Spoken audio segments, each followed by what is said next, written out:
วันที่22เดือน3พายุถล่มนครหลวงเวียงจันทน์ทุกคนเอ้ยพายุเราดูร้อนเนาะอ๋อ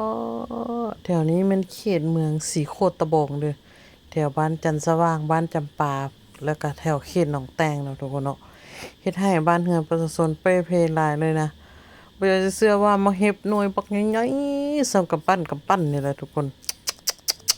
อู้ตายตนเขาเบิ่งหลังคาเรือนเว้ย อ๋อเราจะนอนจังใดบัดนี้มันมันฝนตอนช่วงประมาณ4:30นั่นแหละแล้วน้อยก็ยังลุกไปอันเมียนเครื่องละน้อยเนาะแต่ว่าอยู่เขตดงโดกบ่ฝนแรงเนาะแล้วก็บ่ลมแรงปานใดแต่ว่า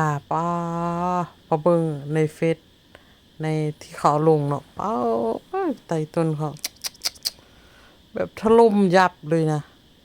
แบบมันบ่ได้สอดแต่หลังคาเด้ทุกคนมันสอดเพดานลงมาใส่ในเรือนเลยนะโอ้ยเบิ่งเว้ยหน่วยบักใหญ่ๆซ้ำกำปั้นนี่เบิ่งเว้ยหน่วยก้อนอิหยังอันนี้จิปานนี้ทุกคนอ๋อหน่วยใหญ่ใหญ่ว่ะถล่มลงโอ้ยไต่ต้นเขาเด้เนาะบ่อยากจะเชื่อว่ามื้อนี้วันที่23 22 2เดือน3ปี2026เบิ่งไหมทุกคนมันตกใส่หนองปลาตัวปลาสิบ่ตายบ่แห้งหายไปนี่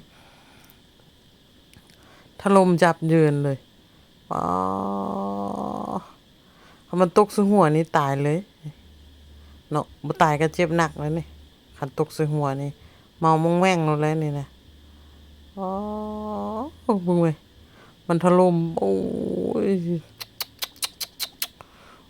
อู้ปาโทฟ้าเอ้ยหายแฮง แต่ขอให้ทุกคนโชคดีเด้อเนาะระมัดระวังในการใช้ชีวิตภัยธรรมชาติเกิดขึ้นได้ตลอด